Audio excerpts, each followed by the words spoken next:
What is going on, guys? Welcome back to Overwatch Database, and today we have our Countdown Cup Week 2 Power Rankings. It'll just be me with you guys today, so we're going to get right into it and kick it off. As always, just remember, these are just for fun. Feel free to let us know down in the comments whether you guys agree or disagree with where we rank the teams this week. Kicking it off at number 20, as always, the Los Angeles Valiant. We didn't see them play this weekend, but at this point in the year, they are now 0-14. They only have 2 chances left to pick up a win this year. Both of those being next week, which is the final week of the regular season, versus the Guangzhou Charge and the Chengdu Hunters. Now, I don't expect them to win either of those matches, but I will say this, if they are going to win a match, I think the Charge one is probably the most winnable, as the Charge are winless in this stage and have not looked good. At number 19, we have the London Spitfire. They definitely showed a lot of improvements this week. I think they played Toronto pretty well. In fact, I even think there were significant parts of that game London played better than Toronto. But it ended up being a 1-3 loss for London.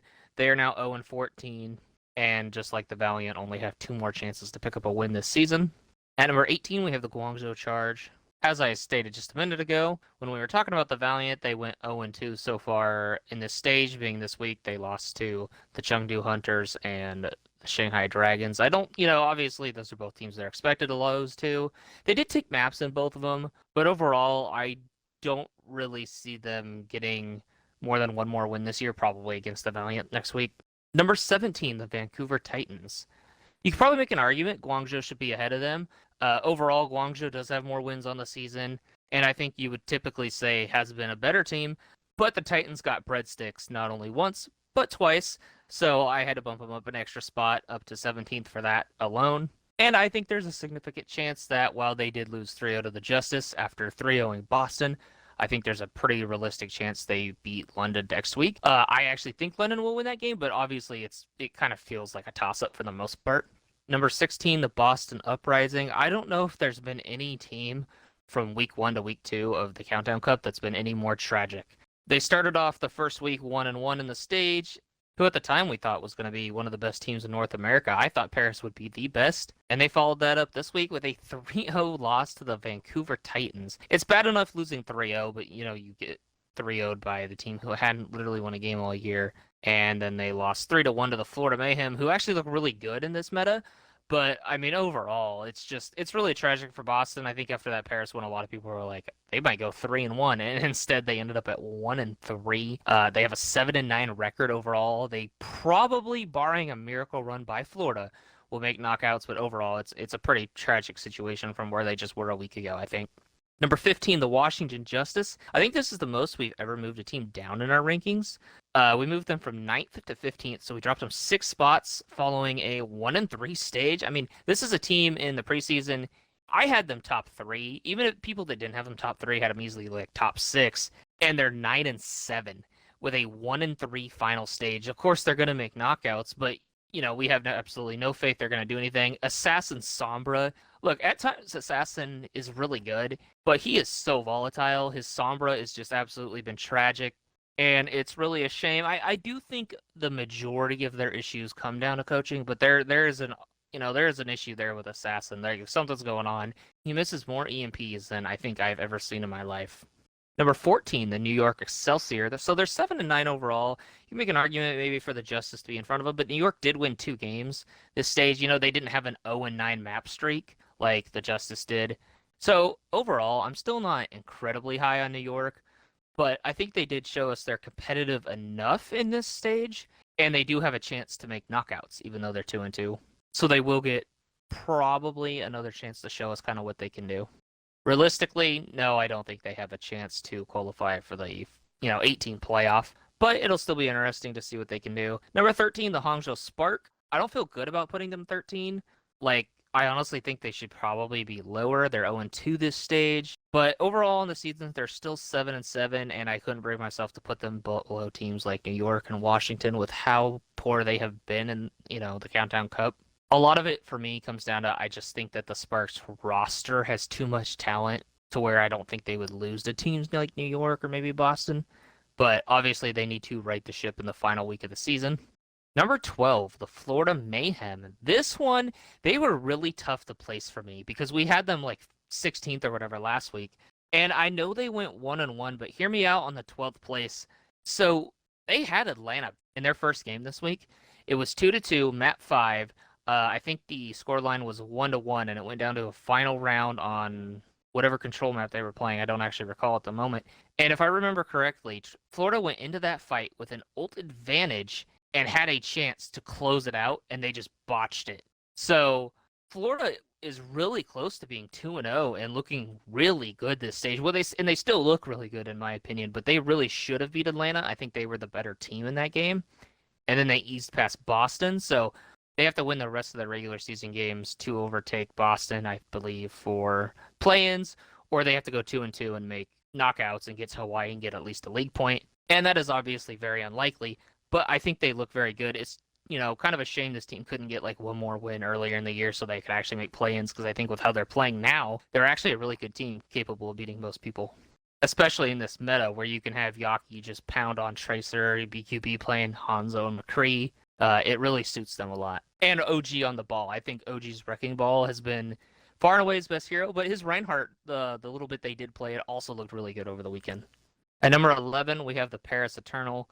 This is another one I don't feel great about, but mostly because I'm just not sure.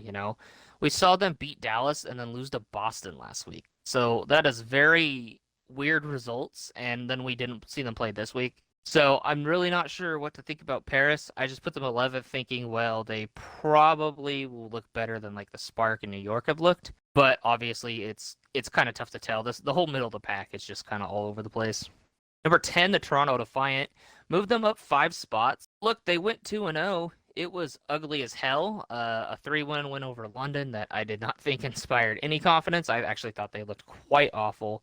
But then they 3-0'd the Justice, who did have a 1-3 stage, but still, the Justice have a lot of talent. So I think that was actually a pretty good win. So I'm really not completely sold on Toronto being at 10th place, but they are 2-0 in the stage. I think Aspire is really good and can kind of carry this team to some wins. And next week they play the Paris Eternal. I think Paris is favored, but I could totally see Toronto winning. And then they also play the Shock. So if they can just steal kind of one of those games, they'll be looking at making knockouts for the Countdown Cup and posting a 3-1 stage. Number 9, the Los Angeles Gladiators. Again, a really tough team to place. They went 1-1 in the first week. They looked pretty good. I think they almost went 2-0. But it's kind of tough to rank them over some of these other teams we have in front of them because we didn't see them play this week, so we have no idea what they're going to really come out and look like next week. And also on top of that, their games are just kind of tough. They have to play the Florida Mayhem, who look like a pretty tough matchup right now, and the Houston Outlaws. So I think overall it's a pretty tough schedule as well, so I wouldn't be surprised if this team goes 2-2 and misses knockouts.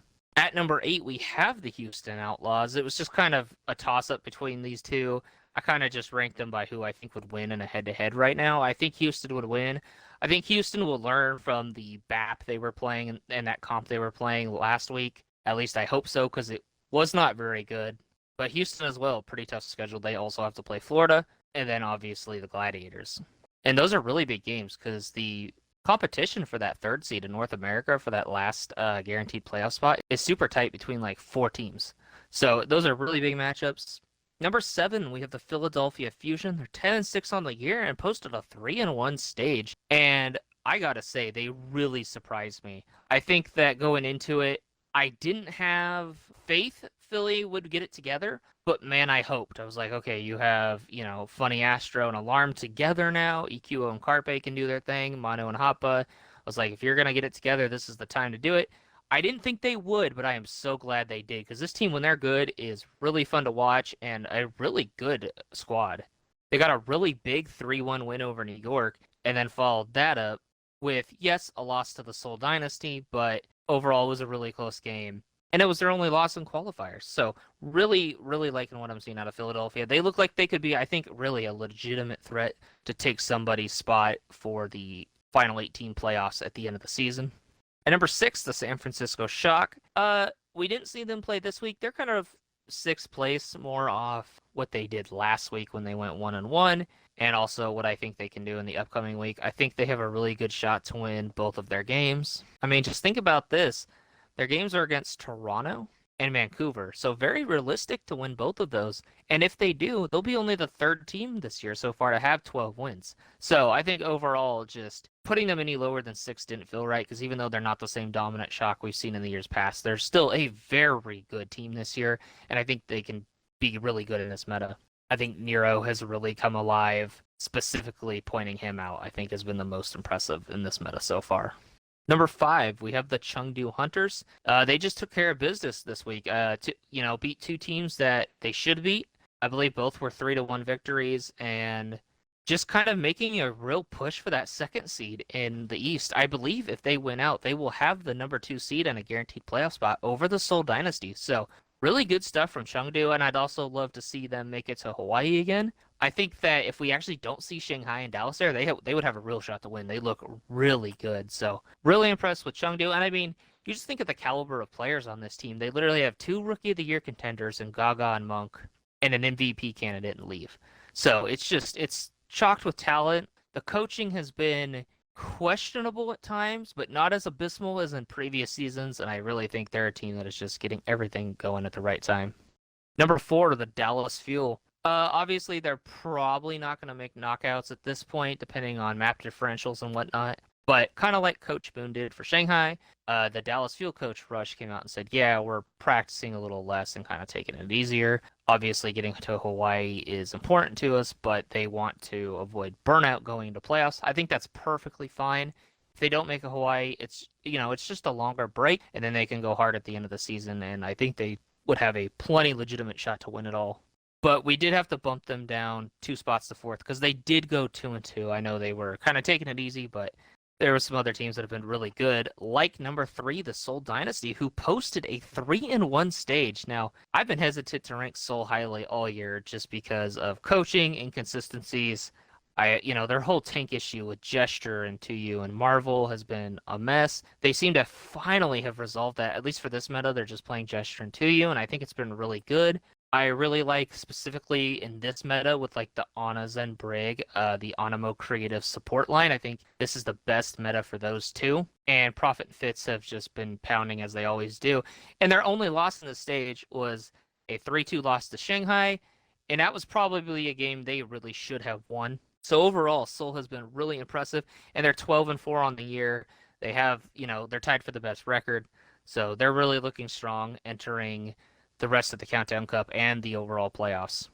At number 2, we have the Shanghai Dragons. So we did move them down from the number 1 spot. They had been number 1 for quite a while. But they had a 2-2 stage. But overall in the year, still 12-4. They have 2 tournament titles.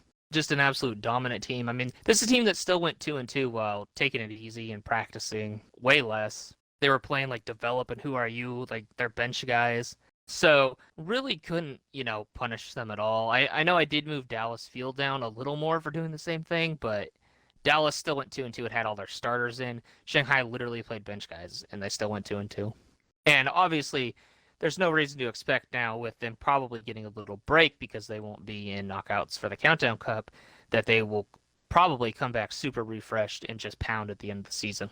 And then at number 1, if you told me I was going to put this team number 1 at the beginning of the year, I would have said you're crazy because I've always been not the highest on this team. Some might call me a hater. But the Atlanta Reign, I mean, I don't know what to say at this point. Going into the season, I said, oh, they're a 500 team like last year, except a slightly better DPS than Pelican. And I think we had them like 13th on our power rankings. Connor wanted to put them higher, actually. I was the one that convinced him to put them lower, so that's on me. But overall, they really impressed me. They have turned me from a complete doubter to a 100% believer at this point. They finished this stage 4-0, and they won some quality games. Florida's looking really good right now. They beat the Dallas Fuel quite easily. So I just think overall, Atlanta is a real threat to win the whole thing this year. I think even more surprising than, the revelation Pelican has been as a rookie is the backline for me. I've always thought Masa is good, but I've never really thought like super highly of Iris. That has all changed, especially this stage, like on Zenyatta and stuff. That backline is nasty. I think they are arguably a top 3 backline right now, which isn't something I think most people would say, but they've been playing really well. Obviously, Pelican is doing his thing. Kai has been a little hit and miss in there, but for the most part, he's been pretty solid. And then the take line of Gator and Hawk. I mean, Hawk is just having, can I just say, an outstanding season for someone, again, who I wasn't like super crazy high on going into the year. I've never been super high on the tank line, but Hawk has been playing out of his mind. Gator's been playing well, so it's just a team that's clicking. And at this point, kind of seem to be the most consistent team, kind of heading towards the end of the year. So they got bumped up 3 spots to that number 1 position, and they deserve it. A lot of shakeups in the rankings this week. I think this is way more than we've ever done, but we've kind of had to. I think this stage has been really entertaining and really wild. Just kind of recapping, so we moved the Titans up a couple spots for getting their first win. The Justice took a big leap down from 9th to 15th, moving the Florida Mayhem up to 12th because despite going 1-1, they really should have been 2-0 and looked really good. We have Philadelphia on the rise, Chengdu on the rise, and then, of course, Atlanta rounding it out at first for the first time this season. So really good stuff. It's going to be a wild week next weekend. Outside of the number 1 seed in the East and the number 1 seed in North America, pretty much all the other seeding for playoffs is completely up for grabs in the final week of the season. So it's going to be really fun to watch. Thank you guys for tuning into this power ranking episode. Hope you guys enjoyed it. Make sure to leave a comment. Let us know your own rankings. It's fun to see everybody's perspective on it. Make sure you like the video. Hit the subscribe button if you'd like to see more of our content. You can hit the bell icon for notifications. And as always, check out all of our videos on Apple Podcasts or our website, overwatchdatabase.com, as well as obviously the YouTube channel. As always, enjoy the games this coming week, and we'll see you next time. Thanks for watching.